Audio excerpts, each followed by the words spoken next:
Greetings and welcome back, everyone, to Into the Nexus, the podcast all about Heroes of the Storm. I'm Garrett Weinzerl, not Jeff Kanata, and I'm sitting here today with Mr. Kyle Ferguson, and unfortunately not Jeff Kanata. Kyle, you two did such a bang-up job covering for me last week. I had such a fun, special week this week because I got to sit and listen to Into the Nexus as a listener, just as a fan. Isn't that awesome when that happens? Yeah, it's a good time. I really had a good time with the show you guys put on. I feel like that Jeff guy, he could be on here almost as often as he wants. Almost, right? It was awesome having him here. I was so appreciative that he came by, pulled back the curtain of the summit last week. It was such a treat. How have you been? Welcome back, by the way, to the show. Dude, what a week. You were at DreamHack. I was at DreamHack Austin. I'm back now. It was it was fun. It was a lot of fun. It was really busy. I felt terrible after I got back, but that's mostly because I pretty much ate nothing but pork while I was there. Welcome to Texas. Yes, indeed. Oh man, you guys, Texans, you guys know how to do barbecue. Like nobody's business. The state of dehydration. Yeah. We were hanging out with this one guy named Ian, and he was just getting all hipster on my ass and giving me just rations and rations of hard times while I was adding barbecue sauce to my barbecue. Is that not? Apparently, that's it. Like I said, he was getting real hipster on my butt. Dude, wait, so what's the etiquette? I'm assuming that the barbecue is so good you don't need it. Why is it there? That's a very good question, Kyle, and that's what I asked him. And he could not give me a good answer. So I continued dousing it in barbecue sauce as I was taught growing up. Well, every place has its thing. Don't go to Chicago and say, it's so windy here. No wonder it's called the Windy City. Just stop there. Don't even do that. Never do that. Never say that about Chicago. Because why? Why would a very specific name have a very obvious meaning? America, indeed. At any rate, you were there for a lot of Hearthstone stuff, but you got to see the finals, DreamHack. Oh God, yes. I also got to see a few other games here and there. I got to see Cloud9 beat Niantic, which, if you only saw the finals, means they've played more than once. Yes, which is nice. I like it. It's the colors match too. We have like a villainous looking team. We have the good team. But sadly, it didn't go the way I was hoping. Anyway. Yeah, I like Cloud9. I'm a fan. I've got nothing against Niantic, but I mean, you really can't ask for. You can't ask for a whole lot more from a finals for a tournament for the most part. That last game, notwithstanding, the last game was pretty rough. But up until that point, I mean, what a good series, what a great storyline. Especially for Niantic, because they played Cloud9 earlier in the tournament and they lost to them, and then they came back to meet them in the finals and they ended up winning and went all 5 games. Man, I mean, I couldn't have asked for more other than maybe a closer final game. But we've also seen this year, Kyle, just some really miserable finals with something like Heroes of the Dorm, where all 3 extremely brief games were extremely kind of lame. I don't have a better word for it. Yeah, one-sided, one might say. Yeah, I might even quantify it by saying horribly one-sided. Isn't this weird to talk about a tournament? And the results were super interesting. There were so many fascinating stats that came out of it, but it's all just buried, thrown under the rug by massive PTR changes coming our way. Yeah, absolutely. There's so much to dive into this week, and that's why we're not going to have a strategy discussion. That's why we're not taking emails this week, because there's so much stuff on the PTR. Even more stuff got added moments before this show. So, yeah. Have you had a chance to play Chromie? Because today was my day I set aside. I had a lot of catch up to do the last couple of days since I got back from Austin, and I could not get into the PTR, so I have not had a chance to play Chromie. I'm not sure in the time you had you would have been able to. We do have a new feature in the PTR right now that tells us the estimated wait times of queuing a certain heroes, which will be live this Tuesday. That's How awesome is that? Kind of dope. And it lets you know that you should probably just not queue as Chromie. But I did get to play a ton on my own stream this week over on Solo Q&A. That was awesome. Chromie is neat, gnomish, The flavor is cool. Definitely a good burst assassin, though. Still kind of that Li Ming style of just a random sort of orb shooting you through the wall and you get deleted and you're not quite sure why. So thank goodness we had that recap feature in the game. But she's not a dragon. You know, there's nice little references. But really, beyond the ones we saw, the taunt, the clairvoyance-like talent that she gets at level 1, there isn't really much else. The Hearthstone talent is awesome.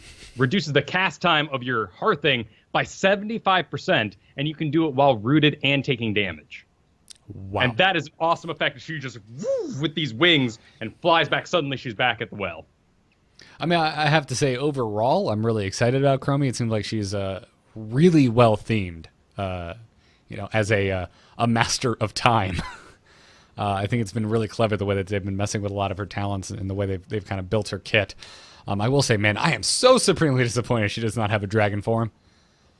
Yeah, I want to avoid a world where we just give out avatars like crazy. Mm-hmm. Everyone's just merged in a different style. But for this one, right, it looks so good. Clearly, they tried.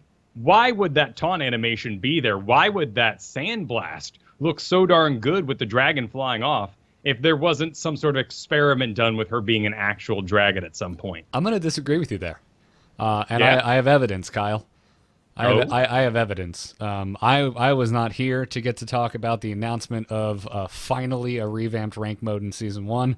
And if you, sir, look, as you put it last week, if you look at that beautiful disco ball that you get to level up into a galaxy, that is a lot of effort put into a very simple part of the game graphically. So I think that they are just that good at making seemingly mundane portions of the game, like a spell effect or like a taunt, just look amazing. Fair enough. Yeah. Sometimes you're just wandering through the world of Warcraft, and you're like, I've never been here before. There's no reason for me to go here, but this is just stupid beautiful. Yes, exactly. That's a very good point. So, and not to dive too deep into that, but oh man, finally, and way sooner than you were calling, Kyle. Yes, and you missed the one episode where we got to announce that. I thought that was pretty awesome. That's such is my life. The life of a Blizzard podcaster, Kyle. Always missing the big news. Means I believe that's a sign that you're doing it right. Yeah, exactly. That's just what I tell myself at this point because it's the only thing I can tell myself to stop from crying. Well, she'll be interesting. It's another burst character. It'll help fill out the role. We go on with our lives. Interesting how reserved they are with her. There is no real escape mechanic outside that bye-bye talent and laying down your little stasis. There's no teleports. There's no speeding it up. So Li Ming, going to be our teleporting burst assassin, and they've really reserved themselves. Yeah, well, I think it's good because I mean, it can get real scary real fast, as we've seen with the early days of Li Ming. If you give a mage a little too much survivability. Although I wouldn't discard Chromie's Hearthstone talent too quickly because holy crap, I mean, that is a significant escape mechanism. Yeah, really powerful. Yeah, absolutely. Although, man, I can already see it happening where I'm just like, why are you hearthing? We're still fighting. I can see that happen. I can see the exact carbon copy rage I felt in Vanilla WoW watching a Paladin bubble hearth. Right, we need you here. Where are you off to? I know you lived, but help. Exactly. At least a hunter has the decency to stay with the dying group as they feign death. and actually, I don't even need to make a WoW reference. I can just say at least Rexar has the decency to fake his death among his peers. Yeah. Speaking of which, all that Rexar play this weekend. Yeah. Yep. That was very cool. People were losing their minds in the crowd when Rexar got picked, and rightfully so. It was very exciting. He was very well done. Poor Dahaka, though. His big audition didn't go so well. No, it didn't. Don't solo tank as Dahaka, folks. If that's one thing I took away from DreamHack, it's that. Also, I took away from DreamHack, don't put two stages together when one of those stages is for CSGO, because the other game can't hear a damn thing. Ah. That crowd, man. LAN events. Hey, Heroes fans, Why are you so quiet? Because those CSGO fans were making us look really bad. Well, CSGO is CSGO after all. It's been around for a while. The teams are a little more established, so there's more to root for in that case. I mean, it's, you wonder if some of those teams you saw over the weekend, there goes their loss, and maybe there goes the team, right? True. Very true. But anyways, we got a lot of stuff to dive into that's not DreamHack and not me wishing that they had maybe put the LAN area in between the two stages at the bottom floor of DreamHack. Let's get into this week's Heroes News. We're on, boys! Ha-ha! Let's liven up this place! Point me to the stage. Stay a while and listen. Stay a while, you must indeed, because there's quite a few bullet points to tackle here. Let's start with just the general stuff happening on the PTR. There was a matchmaking change, so the matchmaking system is going to prefer to create a game that's a little less even now, using the highest rated players available, rather than creating an even game that includes lesser skilled players. Good. You happy Sad. about- Weird. Bring it on. It's probably how it should be. All right. Did you say sad? Yes, in a way, because you brought in a lower skilled player, a lower MMR player, to make that pro player you might be stuck with have an even team. That's not a good method.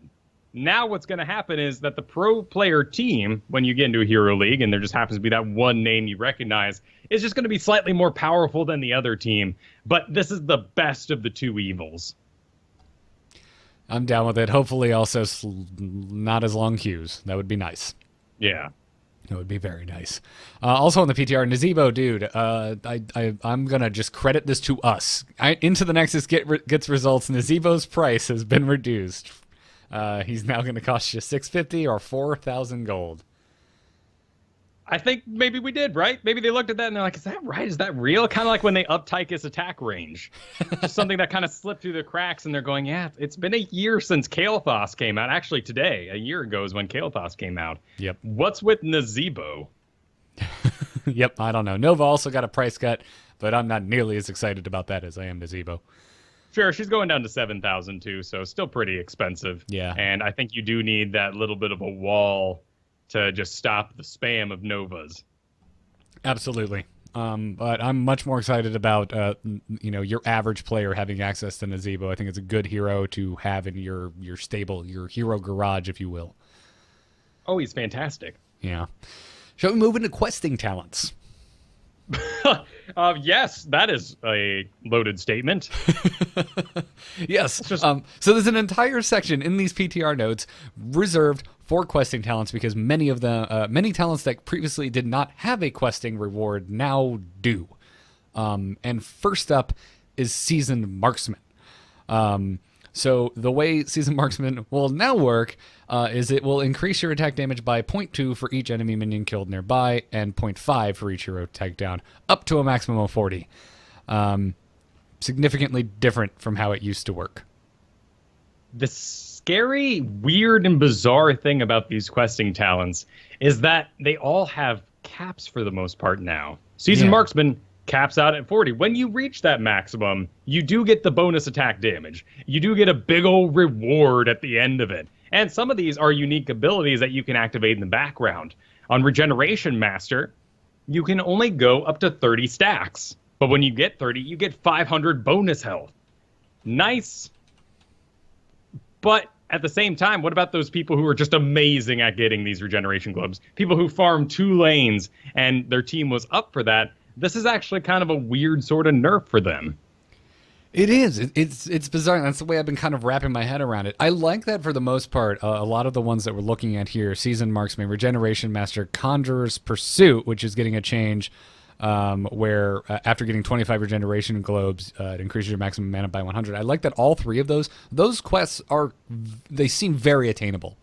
25 regeneration globes, that's not an insane amount. That's something you can realistically get. And I think something even an average player can realistically get in an average game.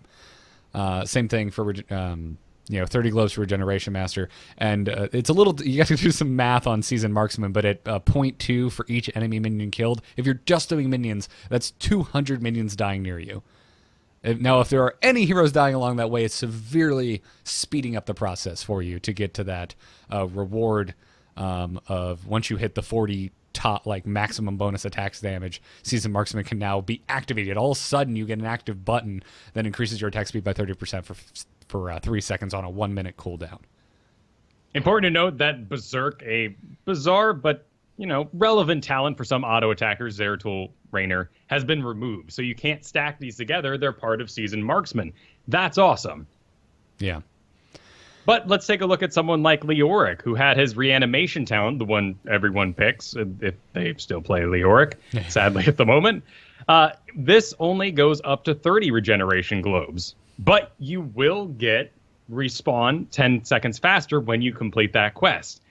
It's a nerf. But they went through today in this additional patch that just came out hours ago and added a little bit of bonus regen and health to Leoric, as well as Chen and Tyrael, the 3 big heroes that would really be suffering from this regeneration change. Yeah, that's what I was going to say, is that overall I am okay with these changes. However, on a weaker tank like Leoric, like Tyrael, it seems like it's going to be a bit of an overhanded, I don't know, the change across the board is going to hit them the hardest, but I'm glad to see them tweaking it with the change that we saw today.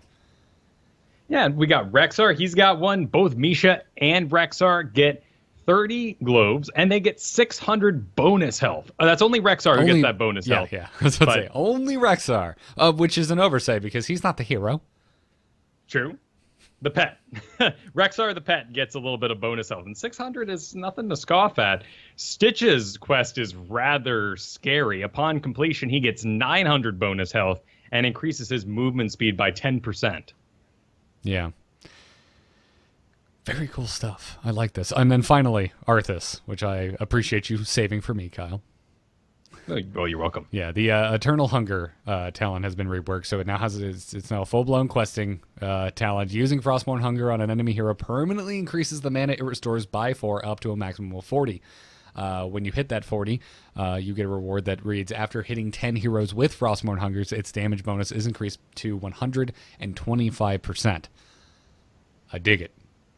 I dig it quite a bit. Not hard to do again. I was thinking when I saw these quests coming down the line that we'd be in kind of a Kael'thas situation where sometimes you just don't complete it or you die too much and never get your Flame Strike stuff done.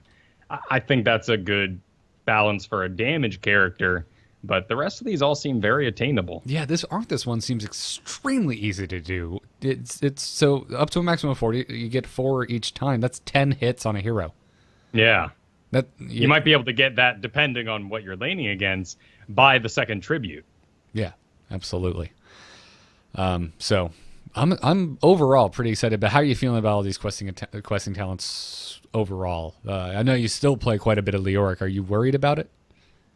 I think it is an overall nerf for those who were very dedicated and got their orbs. I think pros are very quickly going to complete their quest, but that's not a problem. I think it's very healthy that we have things like Asmodean's Taste for Blood have a cap on it, so things just don't wildly spiral out of control. Plus, the new quest system, the actual graphics in game, there's a nice little ding when you actually do the thing that starts completing the quest. And on the talent screen, it's all lit up, showing that they have completed the quest to the enemy team, so that you're not surprised when Illidan just straight up destroys you. Okay, that's cool. I didn't know about that. That's awesome. That's a great little change, and something I think the game needs. Now, you can't see what stack they're at right now, so if you're doing something like that Kael'thas with the Flame Strike build, if you see him hitting a lot of Flame Strikes, there's no way to say, we need to kill him real fast. I would also like a little light up for maybe if someone's at maximum gathering power for those heroes who still kind of have their versions of it. Yeah, I'd be all for that too. Because, Kyle, we cannot click on heroes and see what they have. Nope. Just what's in the tap screen, which I don't know about you, but I love not being able to see my gameplay. I don't want to have to click all those things. It's frustrating to, kind of be the information source when you're dead. I guess that's a little helpful. But to have to go around and constantly monitor the whole enemy team's items that they've been buying. Well, that's true. Okay, fair enough. I didn't think about that. Now, granted, it does, when you're playing a burst assassin, it did make it a little easier in the past because you'd say, oh, excellent, my ult does 1,000 damage and my Q does 500. I'll click on that guy. Oh, he's got 1,500 health. Excellent. I'll take 30 out for spell resistance, and here we go. Yeah.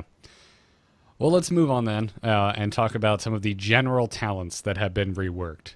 First and foremost is battle momentum, which is affecting quite a few heroes. Battle momentum is now hero specific, so you're going to see a lot of different talents across many different heroes that end with the word momentum but start with something else, where previously it used to say battle momentum. Diablo, for example, now has diabolical momentum, where basic attacks now reduce basic ability cooldowns by 0.75 seconds instead of 0.5, and it no longer reduces heroic ability cooldowns. And that no longer reducing heroic ability cooldowns is true across the board, and something that was even brought up in the dev comments that they said was one of the most problematic things with battle momentum, because they had been wanting to, in essence, buff it, but since it worked on all abilities, that it was too dangerous to touch it. And now we see what that buff would have looked like because it's based off of attack speed. So Tyrande only gets a 0.5. But Diablo gets a 0.75 because he attacks slower, which is nice, but I'm a sad Diablo this week. Yeah, for other reasons as well. Just to clarify, Tyrande's is 0.6. Oh, instead of the usual 0.5. Right. Right. Still less than the others. Everyone's went up a little bit. Actually, Diablo, Johanna, Kerrigan, Tyrael, and Zagara are all at a basic ability cooldown reduction of 0.75 seconds. Tyrande is the only one below that at a cooldown ability, or a basic ability cooldown reduction of 0.6. So this is also what's kind of cool about this. Since heroic abilities have been taken off of it, it's only affecting your basic abilities. They now have this little dial that they can tweak on a per hero basis. Great. Still, my Diablo, my everything here. Oh my goodness. Tyrael, Tyrande, Zagara, I think a couple people took it. It was okay. You didn't really have the mana for it, I guess. Yeah. It's nice to have increased cooldown on your Maws, but for our tanks and the stuns, I mean, we're really nerfing those guys.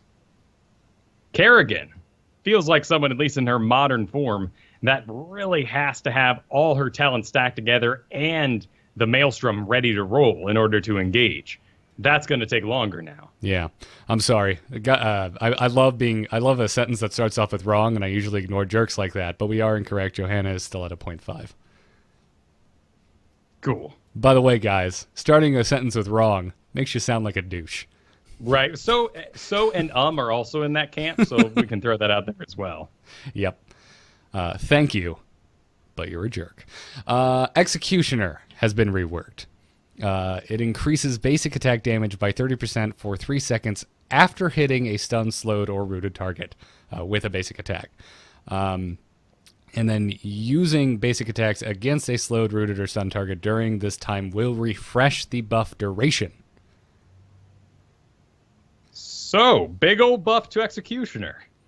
Yeah, it took me a second to kind of wrap my mind around this, but because previously it dealt 40% more damage. But this one, because of the refreshing nature of it, it just kind of makes it better across the board. Am I reading that correctly, Kyle? Yes. So previously, you would need those sort of niche picks to actually execute well. You would need a Jaina with a slow that lasts for a while. You would need Earthquake on Thrall, perhaps. Those are few and far between. And so Executioner never really got picked up, even if I was rolling with Muradin and let's add like Diablo, let's go nuts. Like everyone on the team has a stun except for our Executioner guy. It was still pretty rare that you would actually get enough auto attacks out. Certainly not enough auto attacks to equal a 3-second duration in most cases. So Executioner's looking pretty darn good. This is also going to affect those side Executioner talents like give him the axe on Muradin. Granted, give him the axe is still up against Stoneskin, I believe. So it probably still won't see much play. Sorry, chat room is saying, Kyle says starting a sentence with "so" makes you sound like a jerk, and Kyle started the next 2 sentences with the word "so." Ah, brutal. Yeah, I'm liking all of these changes kind of across the board for general talents. I like that battle momentum is now becoming hero specific. We're moving into a world where we're really, how many generic talents are left now, Kyle? I mean, obviously Executioner is still a quote unquote generic talent. It's not getting a specific name or getting reworked on a hero by hero basis. But man, especially we're going to talk about Arthas later and Anub'arak, but mostly Arthas. We're losing. It's like every time we get an update to a hero, more and more generic talents disappear. Sure, and some of them are slightly reworked and just repackaged. Like Falstad lost his Vampiric Assault, and now it's just called something fancier. Right, it's all kind of flavored. But again, there's usually some type of small differentiation between the heroes. I think Nexus Frenzy might be our widest spread one at the moment. Oh, that's a good. Yeah, I believe you're right. I'm sure somebody out there will email us with being like, "Okay, this one's across 7 heroes. This one's No. along 5." There's so much to talk about today. We can't get bogged down in this. I know. I'm just curious. I was just thinking about it. Any closing thoughts on the general talent reworks? Good. We'll just move on, okay? I don't want to stay in Depression Town too long on Diablo. I'm sorry, sir. I'm sorry. Well, did we even really discuss exactly why you are depressed about Diablo? I don't think we have. No, and we are going to just have a full show next week as well, because we've said before that we skip a lot when we do one of these rundowns of a PTR, but this is just cutting everything. We'll do the nerf buff thing next week, but yeah, Diablo's getting a daze on his shadow charge. He's riding along with the character rather than pushing him back, so you can no longer shadow charge disengage. You know, everyone's got a lot of sadness for various characters out there, but it is good for the overpower, but not really good for just about any other reason. Right, and Diablo's been on top for a long, long time, so who am I to complain? I don't think he necessarily needs to be beaten back down to the bottom. It's so weird because he just continues to have a high win rate in hot slogs, but when it comes to pro tournaments, we never see him. I was about to say I didn't really see any of him over last weekend at DreamHack. Yeah. So I don't know. It's one of those. It's one of those things. Again, I know, slightly getting off topic here, but if you remember, Kyle, back to the early days of when you were getting me into Dota 2 and we were watching the International for the first time, and I believe it was the International 2, and Wisp or IO was just the rage, right? Yeah. The most popular thing, just making plays, really the star of the game, which was hilarious because it's a glowing ball. It couldn't be a less exciting hero. But that was a hero that you really only ever saw in professional games. And when we got into our own games, if someone tried to try that in a pickup game, it would just flounder horribly because it was a hero that required a ton of coordination and definitely voice communication, which doesn't tend to happen in pickup games. And I think Diablo might be the flip side of that. It's a hero that works just amazing for us in our pickup games, but you know, maybe just doesn't bring enough to a highly coordinated team to be worth it. Yeah. So, anyways, let's move on to what you have beautifully titled the Frost Bros, Arthas and Anub'arak. Sadly, I did not get my wish, Kyle. We're not getting a level 20 talent that they can both pick if they're in the same game where Arthas can ride Anub'arak. Sad day. But we're getting some pretty cool stuff. Arthas, lots of changes. I made a little TLDR. You know, if you kind of want it in a nutshell, he has had his health and regen increased. Many of his generic talents are just gone. Stone Skin, for example, poof, out of here. Rewind, Relentless, Spell Shield. A lot of those are gone. A bunch of the older talents have been moved around, and new talents have been added. I want to talk first about a new level 7 talent called Icebound Fortitude. Because, Kyle, if you activate Icebound, you activate it to reduce damage taken by 25% and reduce the duration of silent stuns, slows, and roots, yada, yada, and polymorphs, which is an important thing to note, by 75% for 3 full seconds. It's on a 50-second cooldown. I really dig these kind of talents, and I love that polymorphs are in there. Which is odd, right? I mean, we have another polymorph coming down with Medivh. I read it in a little booklet for years and years, so I can never say it right. But it's up against Rune Tap, and it's up against Immortal Coil, which is also an awesome talent. Yeah, it is Medivh, and I'm right there with you, dude. I get crap on the Angry Chicken all the time, because for the longest time, even though apparently it said Warcraft 3, I've called him Medivh. So, but it's Medivh, damn it. Yeah, I think that's a reason, right? We're getting more polymorphs coming down the line. I think at some point we need to start addressing these in talents. There needs to be something that is anti-polymorph.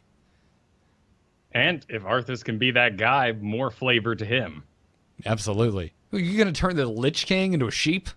I don't think so. No, not with a 75% reduction for 3 seconds. Granted, we have another awesome ability at level 20 that also lasts for 3 seconds, which will never feel long enough after the days of Hardened Shield. Anti-Magic Shell. Activate to reduce damage taken from abilities by 100% for 3 seconds, and heal yourself for 25% of the damage prevented. That is still pretty cool. But that 3 seconds goes by fast, man. Yes, it does. You are not invincible. No, not at all. I'm sad to see Hardened Shield going away and this kind of take. But we'll see, man. You know, they're testing it. We got a patch today. Who knows if it's really not, if it's not long enough, maybe we'll see it tweaked. I'd like to see the personality of Arthas is retained. He is slow. Only at level 20 do you get anything that's going to up your movement speed in any way, and that's Death's Advance now. Increases movement speed passively by 10%, and you can activate it to get a 30% movement speed increase for 3 seconds. But beyond that, you'll still just be stomping around, getting people caught in your eyes. And it happened, Garrett. Oh. Remorseless Winter is a thing. And I was asking for this. I think it was like 2 shows ago. I was just hoping that if people were stuck inside your Frozen Tempest for long enough, they would be rooted. You got your Maybe wish, I said man. stunned. But the wish happened 1.75.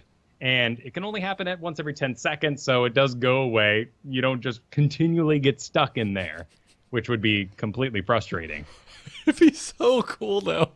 Yeah, it would be cool. But yes, no. I completely understand balancing a game. Yeah, it's a new talent at level 16 that augments your Frozen Tempest.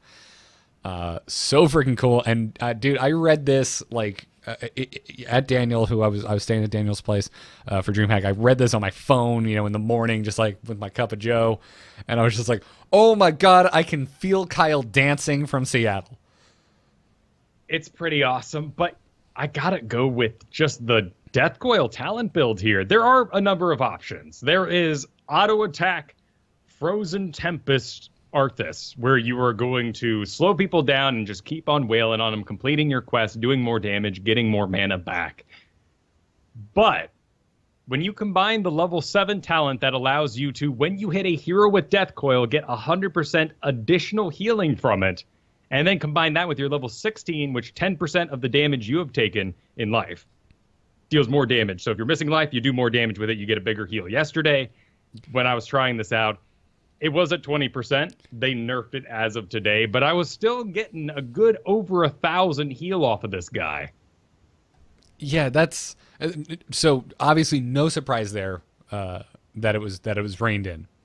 No, not at all. It was a bit powerful. And when I saw that, I immediately thought, well, clearly we're onto something here with Death Coil Arthas if they're reining in freaking Embrace Death. Couldn't remember the name of the talent for a second there.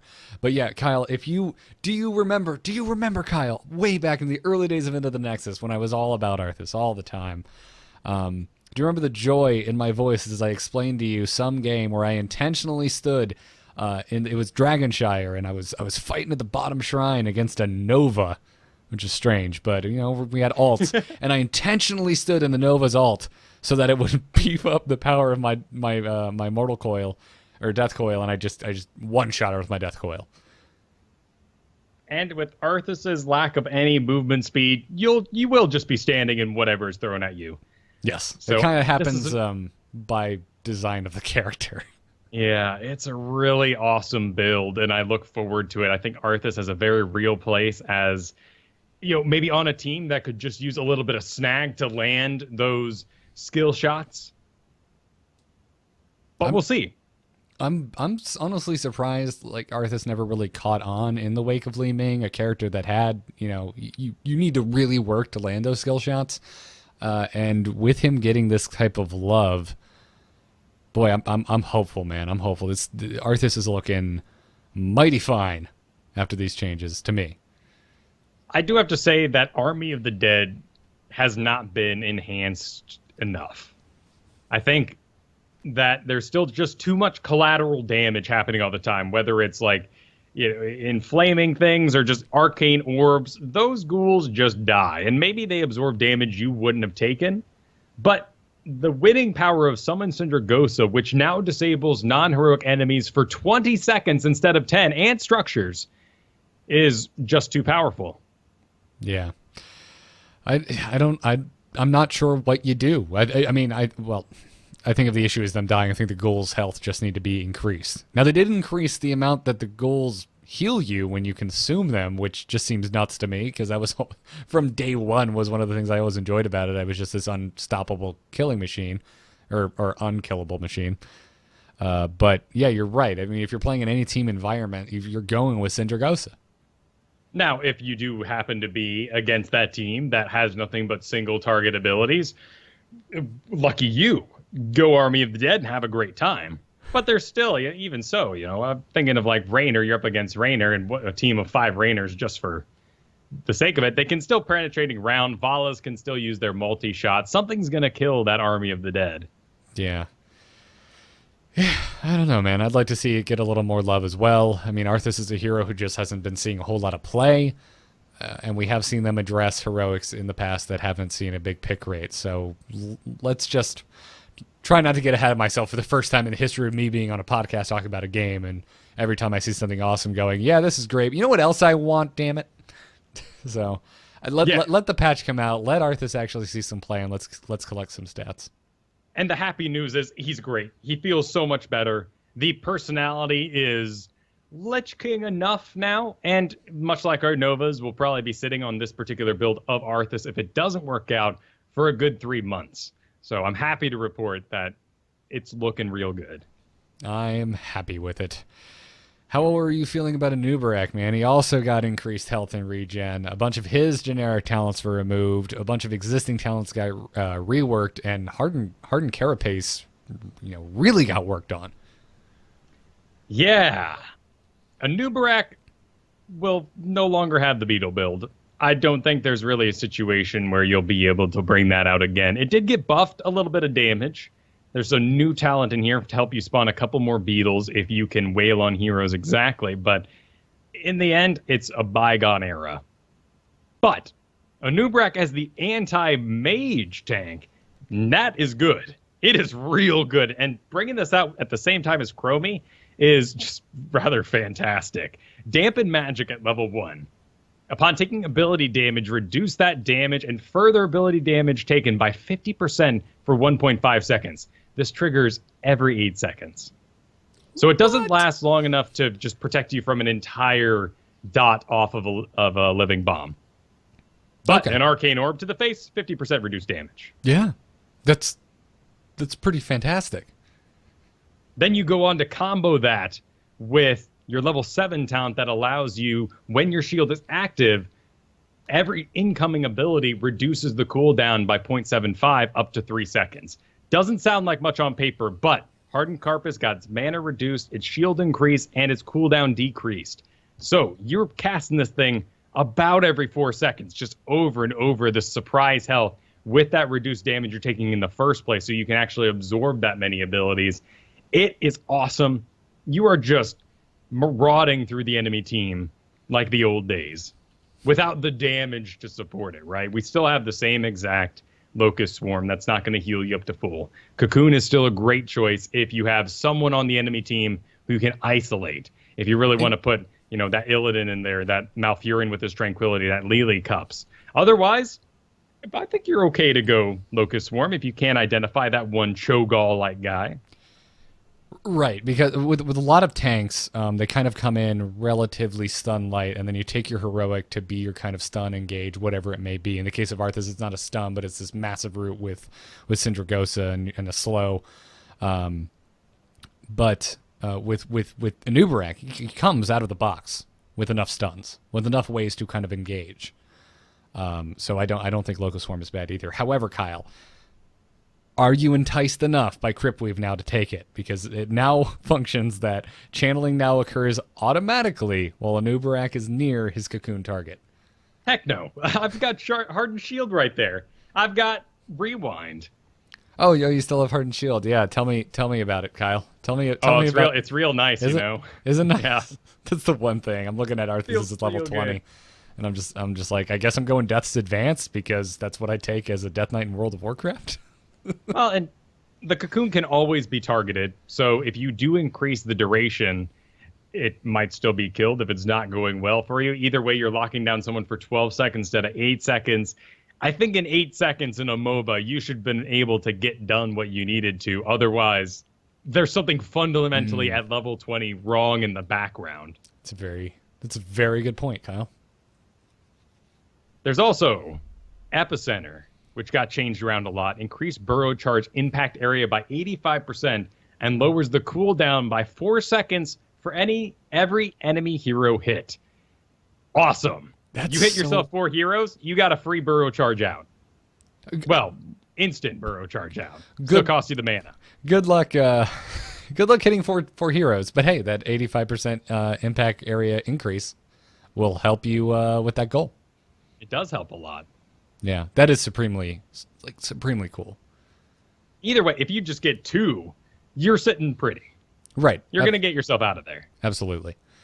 Absolutely. And just that increase on the impact area just makes it so much easier to land.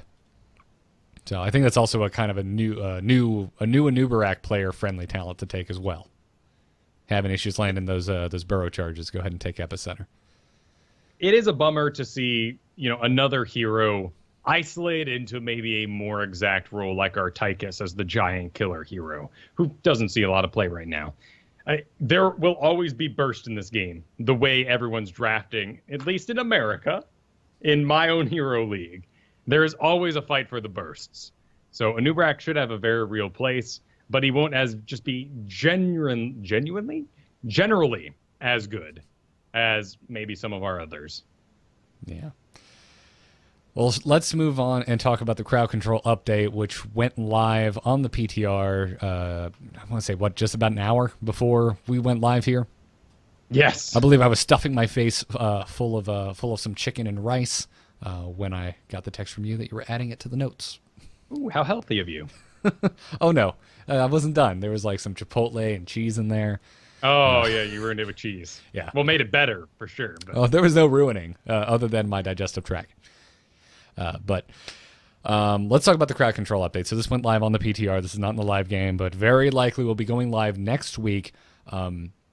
All of these heroes have had their stun or their root or polymorph duration reduced by 0.25 seconds. Arthas, Gazlo, Zul, Brightwing, Uther, Diablo, Muradin, and Sonya. So in the case of Brightwing, it's her polymorph. In the case of Arthas, it's his root off of Howling Blast. Bone Prison for Zul. And everyone else is whatever their stun may be. Explodium Charge for Gazlo, Hammer of Justice for Uther, so on and so forth. Now, many of these did experience some sort of buff to go along with it, like Hammer of Justice. Taking that stun down from a whole second to 0.75 is a huge blow against poor Uther, who actually with bans now seems a little bit of play, but never really feels like the guy you want these days. Yeah. But the cooldown was reduced and the mana cost was reduced, so that's nice. I will say I did after being quite inspired by watching Mr. Dunk Train play. I did take Uther out for a spin this week and healed our good friend Jeff Kanata. And I don't know. I feel like I've been being a little rough on him. I think Uther can still totally throw down. Oh, absolutely. So, but it ain't that throwdown of bygone days. No, definitely not. They're gone are the alpha days of Divine Storm builds where you just like die. All you got to do is be patient and you win. Yeah, and another stun for you. Absolutely. So yeah, Hammer of Justice did see some buffs as a result of that. Cooldown reduction, mana cost reduction. Howling Blast the same, 2 seconds off of its cooldown, 10 mana off of its cost. And the Frost Presence talent also had the cooldown reduction decrease from 6 to 5. So a bit of a nerf to Frost Presence, but a buff overall to Howling Blast. I think the most interesting one of these is Zul, because we just simply haven't seen him touched on the Bone Prison department, which is a pretty obvious place to nerf when you were looking at his win rate on release. Even more interesting than all those things is who isn't on this list. Anub'arak, Kael'thas, Tyrael, if you want to take that alt right now. Seems like everyone's sanctifying. Is that the plural of sanctification? If it is not, I just made it so. I'm not sure sanctification has a plural. Sanctifying it is then. Alrighty then. Let's roll with it. Kyle Ferguson invented a word, even if we only use it in Heroes of the Storm. That's interesting. So if we want CC, maybe we go to other people. Yeah, I mean, so we just talked about all the Anub'arak changes. Looking at the CC nerf kind of across the board makes Anub'arak seem like it's like this backdoor buff to Anub'arak. Many people, many heroes having their stun reduced by 0.25 seconds. Anub'arak not having it change at all. So not only does he come into the game with more stuns than most heroes need, but they're old school full length stuns. Yeah. Add this to the daze changes of the past. Add this to now Shadow Charge that causes the daze as well. A lot of CC has been leaking out of this game, and those who are holding on to it should be less powerful because they still keep that. Maybe that's one of the problems still going forward with Kael'thas. He saw a nerf today, but on the PTR, but only for his Sun King Fury talent, which they seem to just be angry about for some reason. Wait, did they mess with Sun Fury? Yeah, they nerfed it again. Oh. No. I just want a moment of silence. Anger. All right, thank you, Muffin Pickle, for snapping us out of that. Plural is sanctifications, according to Wiktionary. Oh. I'm not sure it's a word that is pluralized all that often in day-to-day conversation. I'm not all that concerned. Really disappointing. Yeah, but it could have been a fun word, English. Darn it. Yeah, but that does again, like you said, it kind of places it makes Kael'thas's gravity lap seem even better by comparison now. And the devs said here that they are not entirely pleased with the stun stacking that is happening at high level play. Whereas in lower leagues or just your games at home, I guess the stuns are okay. So we're going to have one wildly different game come Tuesday. This is everything we're going to talk about today in these PTR changes. And there's a lot of individual balance changes in the background. There's going to be esports this weekend. The EU is having games. I struggle to find interest without this patch being live. Because whatever we're going to see this weekend is completely different than what we'll be playing in several days. Yes, 100% agree. Not sure what can be done about it. I definitely want to live in this world versus the other, which is not nearly as much iteration for the sake of esports. Right. There is conversation being had right now that this game is moving too fast. I say we hold off on that conversation for a little bit and don't put any blame on Blizzard until after we get past June 14th. Because this may just be the squeezing in of everything they want for Season 1. And then maybe Season 1 is nothing but heroes that may be released alongside because they want to keep growing the pool. But balance kind of takes a backseat. Then the season change happens. That's when we iterate yet again on all these changes. Yeah. I mean, for people who follow the game, Blizz Heroes is an awesome place to be. Doing a news show about it, awesome. I'm thinking of StarCraft when they couldn't change the damage on a battle cruiser because it would be confusing for returning players is just insanity to my mind. Oh my god, that was a thing, wasn't it? It was. They were very scared to change the game in any way. How is this the same team? I have no idea. All I have to do is just thank Cloakin and Trixler, I guess, for getting them to sit down and do those videos in the first place that got them out of their tower, their cloister. Yeah.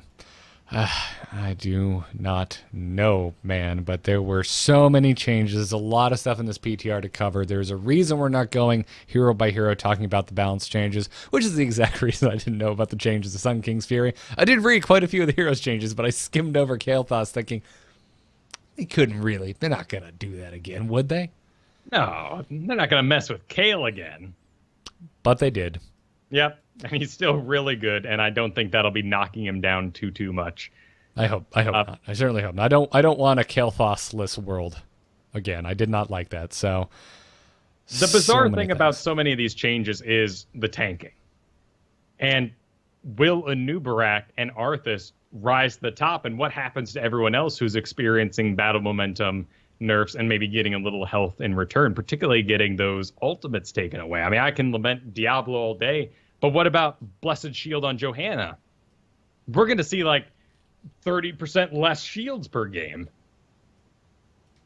That is true. And also probably a reason we didn't see that messed with in the crowd control update. Right, because they're already maybe being touched enough. Right. Yeah, that seems... Well...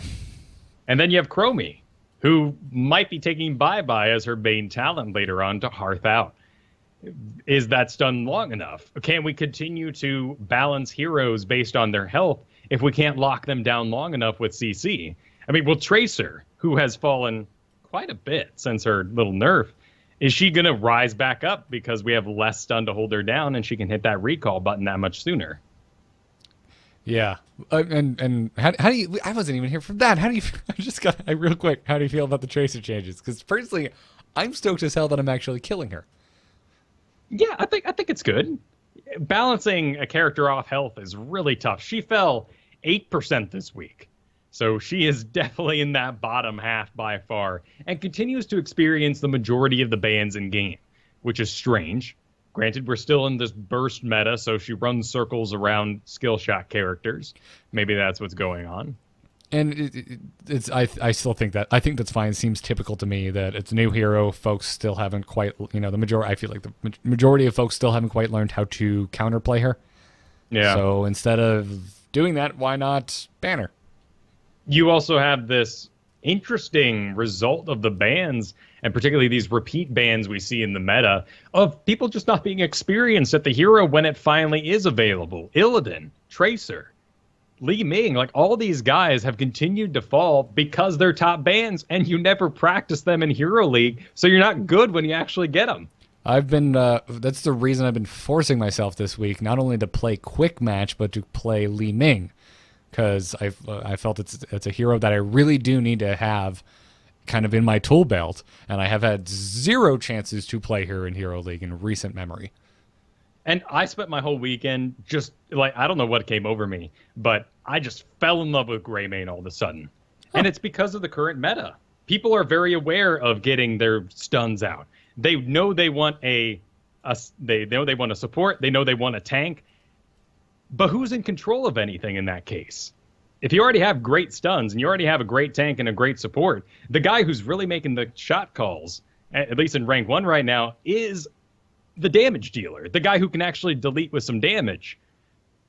And so Greymane, I just embraced him, and it was awesome. 9-game winning streak over the weekend. Wow. I had a great time, naturally. Wow. Yeah, I was about to say, how freaking fantastic is that? But that's because I was really in control of every single match I got into because everything else was well covered. Mm-hmm. And I failed to fall in love with Thrall. I tried him. I'm sorry. I like Thrall, but I think he's cute. doesn't seem like your cup of tea. I can get that. No, and Greymane is basically Raynor with a delete button, so I'm pretty Yes. gung-ho about it. Yeah, that also kind of seems like your cup of tea. Real quick, sidebar. We didn't spend a whole lot of time. I hesitate to say rehashing the discussion that you guys had last week about ranked play, being reworked and whatnot. Did you were you the no I heard in the distance that synchronized with mine when there was just no mention whatsoever about a separate MMR when queuing with a friend? Yes, our voices did entwine across the ether. Yep. Imagine everyone the 3-wolf moon shirt, but just Garrett and Kyle instead of 3 wolves. A very emotional, faded face. Yeah. I'm sad about that too. And who knows what placements are going to bring and if we can even queue together. Yeah, that's the other thing. Which I had to do some thinking on that. Because my initial reaction was extreme anger, and this feeling like a team game of 5 people that should, in essence, be social, is pushing more and more in the direction of antisocial, of punishing you for wanting to play with your friends. And I still feel that to a certain degree, but with all of the issues that we have seen with matchmaking for, God, forever now, since this game launched, I get it. It seems like a smart fix. It seems like it will give us a better matchmaking experience. Now, this is all in theory. We will have to see how it pans out. But after I kind of sat on it for a little bit and let my emotional reaction subside, in theory, it makes a lot of sense to me. And which all the more makes me really wish we could just have a separate MMR in Hero League when queued with a friend. Is that cheatable? You know? Is it bad to have that many people going through placements that often? I think is probably the reason it doesn't happen. I don't know, man. It happens in StarCraft. Right, but StarCraft, again, it's just us 2 versus them 2. Or us 2 and a dude for a 3v3, right? It doesn't really affect the rest of the team if I'm just constantly saying, now you're my friend, now you're my friend. Hey, come on, let's do our placements together. We only did 3, whatever. Are the seasons even long enough to allow something like that? I guess that is true, which is now the big follow-up question, Kyle. Does this mean we have to dump money into our Smurf account? Maybe, but there's still that weird chance that we'll just be placed in different areas. As long as like we only ever played our Smurf together for Hero League, we could, I hope, guarantee, but with the bizarreness of the internet, I don't know. Your whole conversation, or the topic you brought up about this multiplayer isolationism is a fascinating one, which, you know, maybe this show can't encapsulate in a decent amount of time. But it's a phenomenon across all games right now. A constant building on of a multiplayer system. And even Mass Effect 3 had like a multiplayer. Well, EA in general has kind of been tacking on multiplayers for a while now. And yet all the systems and achievements are all based around a single player. I wonder if it's just connectivity. Like when I lived in Chicago, you did not knock on someone's door. No way in heck. I'd never had anyone come to my door. I never had anyone ring my bell for the most part. Because when you got home, you were sick of people. Because you were around them all damn day. And they were pressed up against you on that train going downtown. That's how I felt in Austin, by the way. It's a busy place now. There are too many people in Austin. It's hot with the young kids. Yeah. And they're all out drinking at all hours starting Thursday. I don't know how they get anything done or get paid to do anything. But Austin, you like to party. And someone who lives in a quiet town, it was it was an adjustment. Yeah. But I've become an old curmudgeon, Kyle. That's what I'm trying to admit to you right now.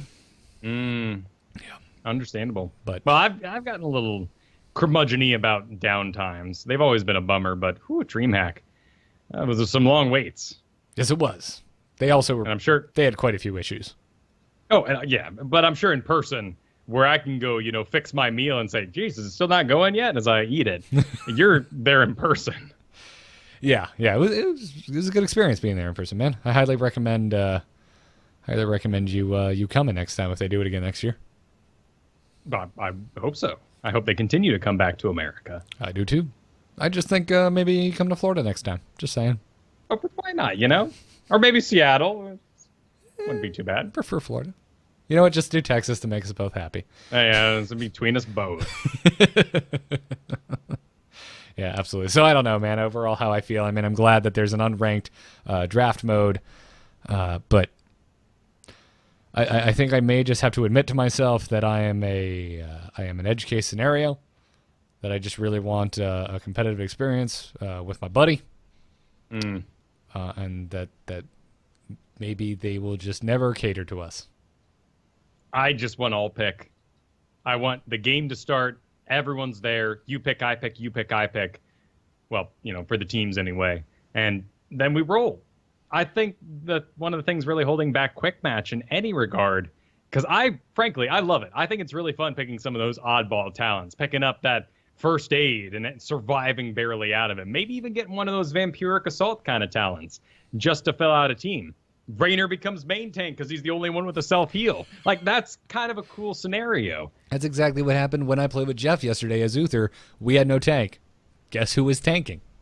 Uther, and he actually has some bizarre tanking talents hidden throughout his kit, and that's neat. But the mirror matchups are distressing. They are exhausting, particularly when we get into things like Chromie versus Chromie coming next week. The chance to just get blown up randomly through a wall, and not even through a wall, just from space, and you never even saw the ability cast, is going to be taxing. I hear you there. But and she'll be popular. Dahaka came out. There was one Dahaka per team. Dahaka wasn't a very popular hero on release. That does but start... Chromie... I was going to say that does start to dive into that scenario, though, where the business model of the game, pushes against what you would like for it. Oh, that you need to buy the hero for the all pick, you mean? Yeah, if you had an all pick where you couldn't have duplicate heroes. So say you change Quick Match to be all pick where there cannot be duplicates. You're going to have to, beef up that free-to-play slot. Yeah, that's true. So, well, we'll have to see. Overall, I'm really excited about the changes coming with ranked play. Yeah, this is going to be, at least in the meta, a ridiculously different game come next week. Yep. Well, let's wrap this up with some Dustin Bratter tweets, shall we? Right. I could be wrong. The team is working on a better reconnect feature. Thank you! Just had to get that out of my system. It's a nice statement. We'll see. Yeah. We'll see. We could be wrong. Right. The team is passionate about adding a spectate feature, which is the fluffiest frickin' response I've ever heard. Yep. Yeah. I'd kill for that. It'd just be nice. Overwatch, man. Overwatch is ruining our perception of Heroes of the Storm. Yes, it is. It's sorry, Team One. I mean, it's got to be hard on you guys. You got this new shiny coming down. It's got like all its bases covered in terms of spectating and being able to fill time while your friend gets out of his game and that type of stuff. Heroes has nothing like that at the moment. Again, it goes into that anti-social experience.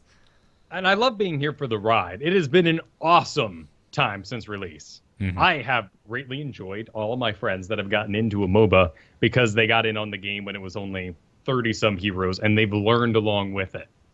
Can you remember, can you think back and remember to the time, like, before the UI overhaul, before we didn't have the new, like, menu system that we have and everything like that? This game has come a very long way. It has. But when we see things like Overwatch, you do realize how sort of tied we are to the limitations of the StarCraft engine and how many things perhaps they really wanted to hold off on, but it was time to get this game chugging because you had waited too long. Yeah. Well, let's move on to the next one. Diamond 3 is the highest possible placement. That sounds healthy. I'm okay with that. Yeah, I don't think anyone should end up in Masters during their placements. Diamond 3, you're on the cusp, so you do have to work a little bit to get in there.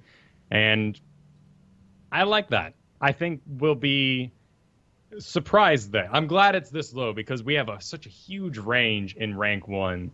And were we going to dump like half of them into Masters, half of them into Diamond, and then a couple of people who go, oh, whoops, I got rank 1 a little lucky, down in Platinum? I hope it is mostly Diamond, just to show that the system worked well. Yeah, that would be good. So, are you calling it? Are you calling your shot, Mr. Babe Ruth? You saying you're going to land Diamond? I don't know, man. I'm never am I going to say that I'm going to get Grandmaster, because that is updated daily. And holding on to space points in a video game on any sort of leaderboard is just insanity. I can't imagine how hard that must have been in an arcade system where I could go put quarters in the machine every day and see that some guy I've never met kept taking my top spot. Darn him, right? But this is just people across the world and internet that are constantly going to be knocking each other down. I love the idea of Kyle walking up to a Donkey Kong system owner just being like, damn you, ASS, whoever you are. Yeah. Replacing my KF. You crazy. Get out of here with your quarters. This is my machine. So I am going for Masters, naturally. I hope I place in Diamond. But I know there's issues with the system right now, and I wouldn't be distraught if I ended up in Platinum. Gold would be a bit of a blow to the ego. And I work hard to keep my ego in check, but that would hurt. Gotcha. Fair enough. Well, I'm just, I don't know, man. I have no idea what to expect from it, so I'm keeping my options open. I wouldn't be unhappy with gold. No, there's nothing wrong with gold. But And it is going to be an unweighted system, so the bell curve will be on top of gold. The majority of people should be in gold. It's not like they're going to force you down into bronze just because that isn't filled out enough. Yeah. Well, the next tweet involves a mage, Kyle. At Nurin Dahmer asked Dustin Browder if there was any consideration for more KT nerfs. You already got what you asked for, buddy. And some Jaina buffs. And apparently the team is looking at Jaina right now. There's nothing fundamentally wrong with Jaina. She just is a little clunky and old. Yeah. She kind of she feels the most Arthas of all of the mages. Yeah. Ooh, that's a good way to put it, right? Yeah. It's not like, again, it's not anything like fundamentally wrong, but it just kind of feels generic. And honestly feels a lot like Arthas. She feels very lumbering. She doesn't have a way to speed up. She's lost teleport. Right, but then you have that flip-flop of she's always moving faster because the enemy team is slowed, so I get why they maybe won't give her a lot of those saving mechanics, but Kael'thas just has a great kit. It does a ton and has a stun built into it. Jaina has all her slows. I think she's still extremely powerful, but you can't delete someone randomly through a wall, and you may be awful with Chromie, and you may be awful with Li Ming, but hey, line up your next shot because it's ready in 2 seconds. Yeah, absolutely. And that's the thing. That's the thing about Jane. And honestly, I straight up disagree with your thing. It's like, well, everyone else is slower than Jaina because they're frozen. It's like, no, we got Greymane dashing on top of you. You got Li Ming blinking and still killing you. We have so many heroes now with very strong movement abilities that, yes, they're still affected by the slow, but they can still close the distance. Right. We have a very good example of this on Sylvanas, who I think it's level 16 here. Yeah, level 16, you can either choose to increase your own movement speed with your abilities or slow someone with your abilities. And naturally, increasing your own movement speed is more powerful because it's constant. Whereas if you get that kill on the guy you slowed, you're still movement speed normal, and that next guy needs to be reslowed yet again. Yeah. Yeah, that's the other thing, man. If you're just good at dodging blizzards, you don't really care about it, Jaina. So. I don't know if you make her spammable. It feels like it decreases the skill cap. Chromie is very interesting to me because it is about the size. It's a big old ball. You raise up your little dragon hands and you shoot out this blast of sand, but it's about the same impact area as a frostbolt, but on a 3-second cooldown, so you can just keep on pumping it out. Granted, it doesn't freeze or give you any sort of bonus damage with repeat hits and outside of quest talents and stuff like that. Yeah. But it's very forgiving if you're not on point. Yeah. Same way, even more so with Li Ming, who has a teleport to get you out of trouble, and the skill shot increases in size as it moves towards its target, greatly increasing the chances that you're actually going to hit with it. Yep. And then it's an Anub'arak and a beetle comes out and you're just like, darn it. Yep, ruined. But finally, the request for more supports has very much been heard. I saw Dustin Browder replying to quite a few questions about more supports being added to the game, and he said, hey, team has some plans. So I'm always excited about new supports. Always, always, always. It's always what I'm kind of I gravitate towards. And that's one of the coolest things I think both of us love about Cloud9 is that kind of their captain is a support, which is very rare in MOBAs. It seems like it's usually the main carry. Yeah, man, that's one of the reasons I'm such a big fan of Dunk, who I got to enjoy some barbecue with while I was at nice. while I was at DreamHack. I did not pick his ear whatsoever. about Heroes of the Storm because I'm sure the man did not want to talk about work while enjoying some barbecue. But we did have a nice discussion about Magic the Gathering and pets. Oh, that's lovely. That dude I'm sure he appreciates that. After a very full weekend. Man, the lands, everyone was exhausted by the end. It was fun seeing everyone get loopy from home. Yeah. Yeah, so, hey, maybe we'll get him on the show sometime soon. I hope so. Though our soon-to-release Archmage, I didn't know this, that protection spell, 5-second cooldown on it. Oh? Yes, the one that negates all damage, 5-second cooldown. Oh, wait, yes, yeah, on Medivh? Yes. Yeah, I heard you and Jeff talking about it last week, and you had the exact same reaction. So you haven't calmed down at all. You're still just as I don't know, flabbergasted by this mini divine shield. I was flabbergasted enough, but then to hear it had a 5-second cooldown, that's blown me away. It's pretty nuts, man. If he can come down out of his bird form to actually cast anything, that'll be the big caveat for this whole thing. It's going to be Abathur all over again. Well, we'll see, man. I'm really excited about Medivh, man. Or Asmodans at the moment. Oh, jeez. It's like Butcher, guys. I don't care about your stacks ban. I just want an orb thrown our way once in a while. I know you're working hard. I know that number looks great, but ooh, stop working. I would really love to see Asmodan changed to where that isn't the correct way to play him. It's frustrating to get into a game and not pick that talent, and everyone says you're doing it wrong. Yep. It's one of the main reasons I just don't play him. I don't like playing the game like that. But to that note, I think the questing changes overall are a fantastic step in the right direction. Achievable, decently easy. You get your reward later on in the game. A nice investment for your level 1 pick that didn't do anything compared to something else. Yeah, absolutely. Well, that seems like a good place to end this kind of rundown. Tune in next week where we have even more to discuss for you. A lot of Heroes changes. We'll do our best to categorize it into overall buffs, overall nerfs, and reworks. Hopefully we get to skirt the reworks a bit because I doubt Anub'arak and Arthas will be seeing many changes between now and when the patch goes live. But time will tell. Our only other rework might be Falstad, but he's got a lot of work to do. Yeah. Well, let's thank our patrons before we end. You can support Into the Nexus over at patreon.com/ITN. This is the #1 best way to support the show if you really like what we're doing and want to help it out. This episode, let's thank Cubico, Insidious One, Hakuna Frittata, winning the name game this week, Sean B, hopefully Sean Bean, Josh S, Jonathan S, and Seth C. Thank you guys so much for supporting the show. Also, thanks to our producer, Cheesy Bob, and Declan H. Also, drop us an iTunes review. If you're an iTunes listener, it's a great free way to support the show. Leaving us a 5-star review, it helps out a lot. Falcon X, thank you.